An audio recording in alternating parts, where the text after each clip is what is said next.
Congratulations! You've just made one of the best choices of your life. You are on the right path now. Welcome to the future.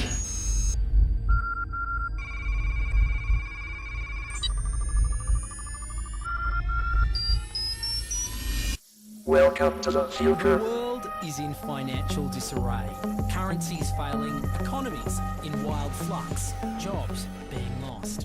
But what if you could build an What's up mga ka-alien? Nandito na naman ako kung saan napakaraming natutulog. Ang paboritong pasyalan.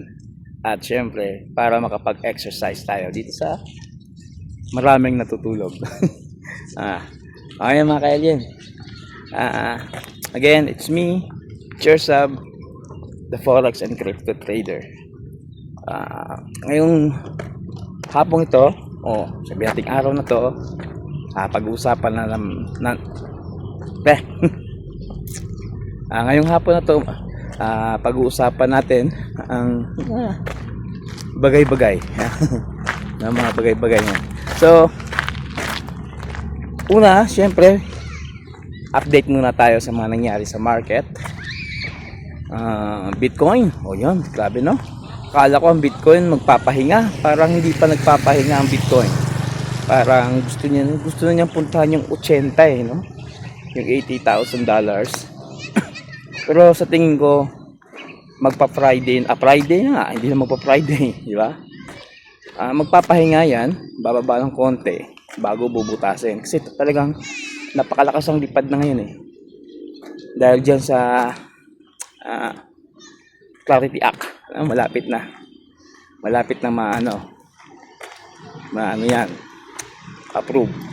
So tingin ko approve na yan pinapatagal lang nila mga ka-alien. Siyempre may gusto silang gawin, parang gusto nilang isabay. Sabi ko nga nung una, isasabay nila yan sa pag-change ng leadership ng Federal Reserve, di ba? Kung ngayon nila yan i-approve, may kontrabida din si Powell, wala din. Pero kung i-approve nila yan ngayon May, di ba? Pagkatapos ni Powell sa May 15 at yung kaalyado na ni Trump ang uupo, pag na-approve nila yan dyan, ayan, wala nang kukontra. Kakamadahin na nilang market, ang crypto market. So yun, Bitcoin, pag-usapan natin. Makyat, maraming sabi na bottom na talaga. Bottom na yung 60k na doon siya nag-bounce. At kung bababa man, siguro hanggang 54 or $52,000. Pero mas maganda wag na bumaba, di ba? Para happy-happy na mga ka-alien.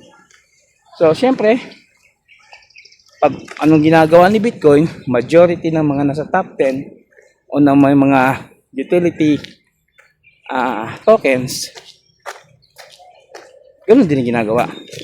Gumagaya lang kay Bitcoin, diba? So pag-usapan natin mga ka-alien yung mga minsan napapansin natin sa market, diba? At yung napapansin natin ngayon sa crypto, kung titingnan mo mga ka-alien, di ba? Ang sabi, ang crypto ay decentralized, tama? Decentralized. Kasi yung centralized o centralized finance ay yung mga hawak ng natin, mga institutions, governments, malaking tao, diba? Country, leaders, yan yung tinatawag na centralized finance. So na-invento yung crypto, na-invento yung Bitcoin because of the hindi na nang magandang nangyayari sa centralized finance, di ba? Balik mga ka-alien, ang napapansin natin sa katagalan, itong tinatawag na decentralized finance, which is the cryptocurrency, lagi kong centralized finance na nakita niyo ba yan mga ka-alien? Diba? Nagiging centralized finance na. Bakit? Kasi, lalo na ngayon, si Trump ang president, the crypto president. Diba? Ang laging hinihintay ng mga trader, ng mga investors, kung anong gagawin ni Trump. Diba? Hinihintay nila yung Clarity Act Bill. Pero, so ibig sabihin, susunod din pala tayo sa gobyerno. Diba? Susunod din pala tayo sa centralized finance. Diba? Kasi kung hindi, walang papasok ng mga malalaking institutions kung walang Clarity Act Bill. Kung walang magiging isang middleman na makapangyarihan. Diba? So, parang habang tumatagal, ito, napansin ko lang ito mga ka-alien. Habang tumatagal, nawawala yung mission and vision ng founder ng Bitcoin na sinasabi sa cryptocurrency, sa crypto world o sa blockchain world, ang mangyayari ngayon is magiging decentralized finance na. Walang middleman, walang gobyerno, pero wala man din sasakay. Di ba? Noon, kung titingnan mo, napaka-konti lang ang nag-i-invest ng cryptocurrency. Bakit? Nagsimula si Bitcoin, yung naging 0 pa siya, naging $1, 100, 200, taas. Hindi pa siya ganun kadami ang nag-i-invest. Walang pumapasok na malalaking institutions. Walang pumapasok na mga big whales. Walang mga countries na bumibili. Pero nang habang tumatagal na ina-adapt na siya, nagkakaroon na ng sinatawag itong Clarity Act Bill. Diba? Ina-adapt na siya sa stock market ng US. At ina-adapt na siya ngayon ng buong mundo. Buong bansa. Lalo na pag natapos na yun o na-approve na 100% ang Clarity Act Bill. Tama?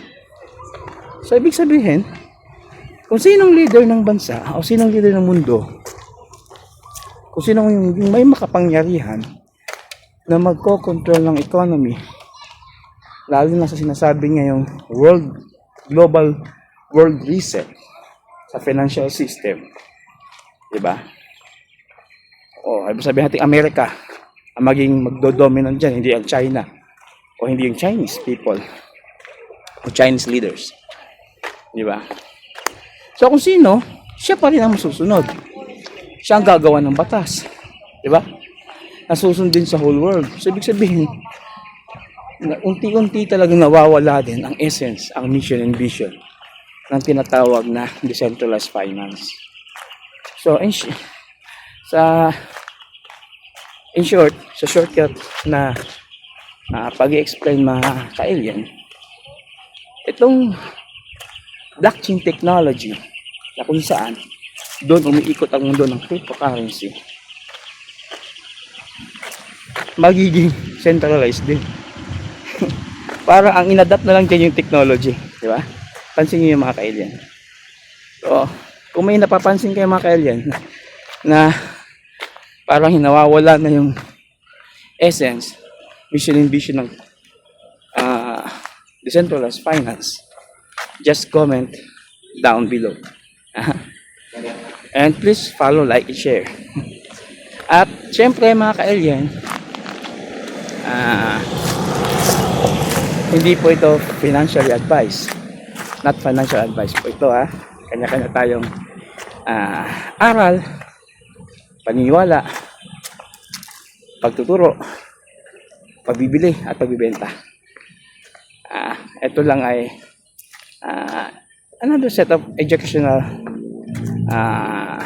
na pamamaraan upang magkaroon tayo ng kaalaman sa bagay-bagay. So, you know, di ba? Napansin niyo mga ka-alien, ang decentralized finance na mission and vision back 15 years ago ni Satoshi Nakamoto o ng founder ng Bitcoin, parang sa tingin ko nawawala. Lalo na ngayon, ang hinihintay natin kung anong gagawin ni Trump. Pag mali ang lakad na ginagawa ni Trump, mali ang desisyon niya, bababa market. Babagsak crypto. Pag medyo naman pumapabor, market siya. Diba? So, ano ibig sabihin mga ka-alien? Kontrolado tayo. O nasaan na yung ginatawag na decentralized finance? Centralized din. Susunod din tayo kung sino yung pinakamakapangyarihan na kumokontrol ng economy. O tulad yun. Diba? Sa ginawa ng US at America. US at Iran.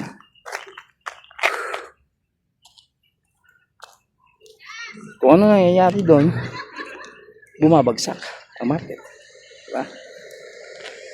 Kung anong desisyon ng US, pag ceasefire, aangat kunwari ang market.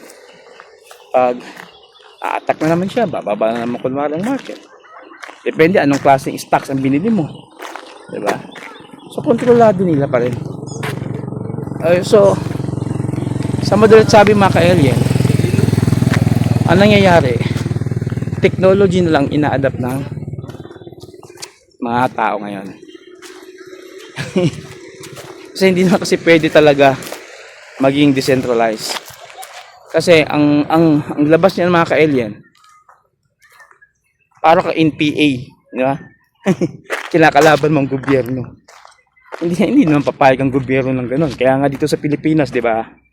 Napansin niyo mga ka-alien, ban ang mga international crypto exchange, Binance, Bybit, at iba pa. Ban. Bakit? Hindi legal ang pagbibisis ng crypto, kundi gusto nilang kontrolin. Gusto ng gobyerno natin, control niya yung kung sino yung pumapasok na international exchanges ng crypto. Diba? Kung sino yung nagbi-business ng crypto o kung sino yung mga umaan niyan dito sa Pilipinas. O di, yun pa rin. Walang lusot. Ang decentralized na inaasam nagiging centralized. Kaya yun mga ka-alien. Napansin yun? Masaklap pa rin. Wala pa rin mga talaga pwede. Kasi meron tayong gobyerno dapat sundin. Diba? So, yun, mga ka-alien. No? Pero, ang maganda naman ngayon, dahil ang president ng US, na leader ng crypto ay si Trump, pumapabor naman sa atin, mga trader, kung ano nangyayari sa crypto ngayon. Diba? Tulad ngayon, gira-gira kunwari, gira-gira, kasi bababa ang presyo. Kagustuhan nila yan eh. Bakit? Para makabili ng mura. Kasi nang nagsipasukan na itong mga malalaking balyenang to, mga whales, institutions, nasa taas na yung crypto eh. Nasa taas na yung Bitcoin. Hindi sila pumasok nung nasa $1, $100. Wala pa sila dun. Kung konti lang pumapasok, doon na sila pumasok. So, umabot na ng $3,000, $2,000 ang isa ng Bitcoin. Hanggang naging $20,000, $30,000, doon na. Yung BlackRock. Diba? Wala pa rin. Kaya, para bumaba, ginagawa nila yung mga ganyan. Parang kumbaga, itong mga nangyayari ngayon, sadyang ginagawa. Kasi para meron silang pagkakakitaan. Ganun lang, mga kailan. So, nakakapagod maglakad. Kanina pa ako, nagja-jogging. Ngayon, lalakad. Pakantay stress para matunawan tayo ng patch kasi kakatrade natin kakaupo. Wala. Lalakad dyan mga ka-alien. So, meron pala akong bonus ngayon sa inyo mga ka-alien. No? Merong umaakyat na coin ngayon. Not financial advice Kanya-kanya tayong bili, kanya-kanya tayong benta. Nakita ko ito last 3 days ago eh. Kala ko hindi agad kaakyat. Kasi nga, ang dami ng crypto na palaka eh. Diba? Andyan si Pepe, sumikat din. Andun pa yung ano ba yun? Yung pulang palaka. Meron din yung pulang palaka. At ito naman, Sisikat din. Biglang lumipad eh. Diba? Polywog. Palaka din. Ibang tsura lang. Polywog mga ka-alien. Pero kasi umaakit na siya. Sa bagay, hindi naman siya talagang mataas. From, nakita ko sa noon, 60,000 market cap pa niya. Ngayon naging 600,000 market cap na. So kung nakabili ka dun sa baba, siguro ngayon nag times 6 times 7 na pera mo. Kung ngayon kayo papasok, wag muna. Advice ko lang, pababain muna natin yung, kasi may retracement yan. Hindi naman puro akit-akit yan. May overbought yan. So overbought tayo, papasok. Kapag bumaba na, di ba? Wala sa pagka-overbought. Ganun lang, late na tayo eh. So yun lang. Yung polywog nasa DEX yan. Bonus ka yan. At ang daming kumikita ngayon dyan, polywog. Pero ingat lang kasi nasa low market cap. In-explain ko naman sa inyo, di ba? Noong unang video natin about low market cap at high market cap. Paano siya laruin? Paano pumasok, paano laruin, paano tayo kikita dyan. Paras risky, pero may mga technique paano kumita dyan, lalo na sa low market cap. So, yun. So, another is, siyempre, yung una kong share, di ba? Yung mga emoji, ang LMAO, mga ka-alien. Huwag nyo kalimutan. Sumusunod, umaakit din. Dahan-dahan. Umahabol dun sa polywog. Iba lang talaga ang dating ng polywog.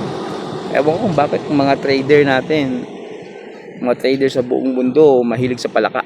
Ang dami ng palaka. Andyan na yung Pepe, andun yung, may nakita kong Ami ba yun na pulang palaka. Diba? So, pero, tayo magagawa. Sabayan natin ang market kasi yun ang kagustuhan nila eh. So, yun, mga ka-alien. Huwag nyo kalimutan yung LMAO, yung emoji. Hahataw yan. Kasi ang ganda ng ng chart niya eh. Hahataw yan. Diba? At syempre yun, yung polywog, bago natin pasukin, hintayin natin yung retracement niya. Maraming sasakay kasi ang daming gusto ng palakang yan. Ewan kung bakit. So, siya mga kailin. Magpapahinga muna tayo. Pagod sa kalakad, ka-jogging. So, sa susunod ulit. Muli, ito si Jersab, ang Forex and Crypto Trader. Paalam, pansamantala.